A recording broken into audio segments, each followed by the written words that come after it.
Okay, a little craft show here. As you know, I've been playing D&D and other fantasy role-playing games for like since they existed. So I figured out a long time ago how to make terrain for tabletop games that's like super easy to make and super cheap but still looks decent. And this is inspired by DM's Craft channel on YouTube, DM Scotty, go check him out. What the hell is this orange thing?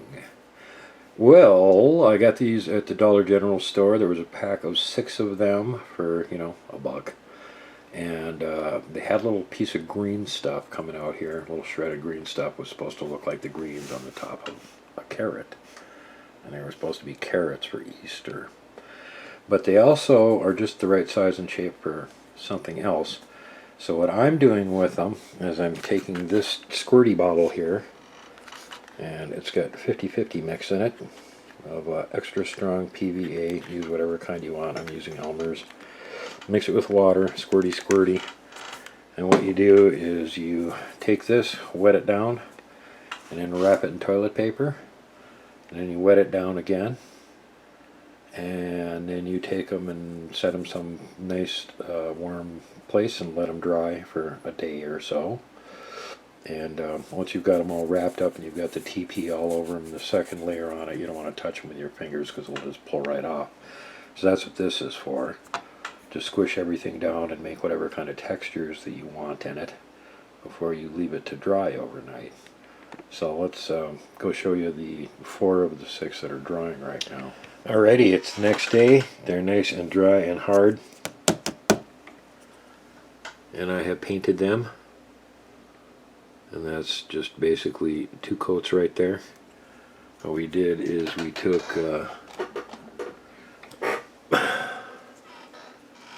some Mod Podge, paper Mod Podge, and put in some pigment, which in this case would be DM Scotty's favorite color, burnt umber. And that's the base color on there. And I didn't smear it on super thick, so there's kind of like a two-tone on it. And then over the top of that, took some pewter gray, mixed in a little bit of dolphin gray to lighten it up a bit, and painted the texture on the outside of it. Just dry brush that on. And then you take a pin vise, drill a hole in the top. And I've got these little plastic ferns that I got online. These are going to be the tops of the Cycads, and I've already got one put together. There you go. There's our wonderful prehistoric Cycad that we made for like basically nothing. So when I have all of them put together, then I will dull coat the whole outside one more time to protect everything. Also tones down the plasticky look and makes it look more realistic. And then I'll put some terrain base on it. And when I've got them all done, I'll show you guys what they look like. Okay, we're back. Looking at the Cycads sitting on my pile of paint containers. There's no words in the background there. These ones are done, but have not been sealed yet. And you can see I put the base on them. Just get a couple pebbles from the driveway. And then I painted the washer itself honey brown, and then put a combination of green turf and, believe it or not, just like a container of spices. I'll show you guys that stuff at the end. Mix that together to make kind of a ground cover. And then after that, all I did was just put down PVA. I used Elmer's extra strength glue and then just sprinkled it on there. I also had a little bit of construction sand, so looks a lot like ground. And then these ones right here, they're the same thing, except they've had one more step done to them, which is that once I got the ground cover put on the way I wanted it, I went ahead and I used the squirt bottle of PVA and water that I already showed you guys, the 50-50 mix. And just squirt, squirt, squirt. Saturate the base. Put on a paper towel. Drain off the excess and just leave it set until it dries. And that will fasten all the little stuff onto the base so it won't come off later on and be falling off all over the place. So, yeah, that's pretty much it. The other question that might come up is why washers? Because it'll tip over. It won't tip over very easy. So if you like nudge the table or something that you're playing on, it's probably not going to fall over. It'll probably stand up. So that's part of the concept anyway. It was a successful adventure, but on the way back, a horrible storm struck the fleet. With high seas, lightning, flashy things in the sky, and lots of that kind of wet stuff falling out of it. Oh yeah, rain. It was entirely horrible. We were trying to find our way to the nearest shelter. But suddenly, the storm wasn't bad enough. Then the Viking fleet started moving in too.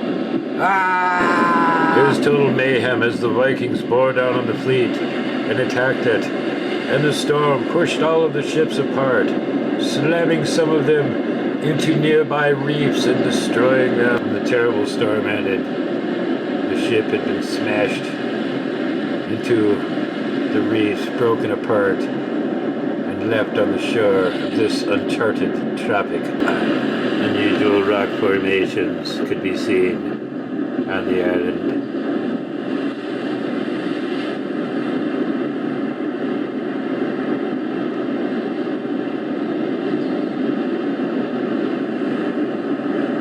And the pitiful survivors, now that the storm was abating, decided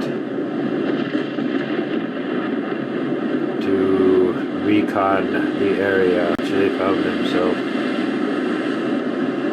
The big giant spooky skull. At last, a few pitiful survivors of the horrific shipwreck find their way ashore as their ship is driven into this little lagoon here. The rest of it's underwater. And the plant life and trees on this island look very strange indeed. And our heroes begin to explore the island. They got everybody that survived it here.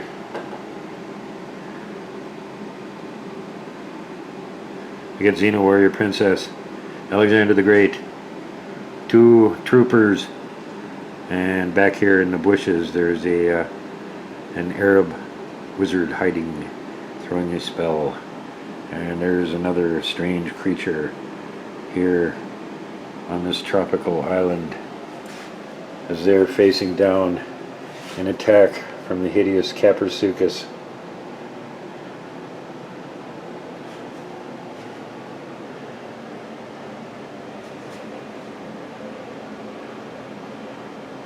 So anyway, there you go. There's a few of my friends wanted to see what some of the terrain that I've been building looks like.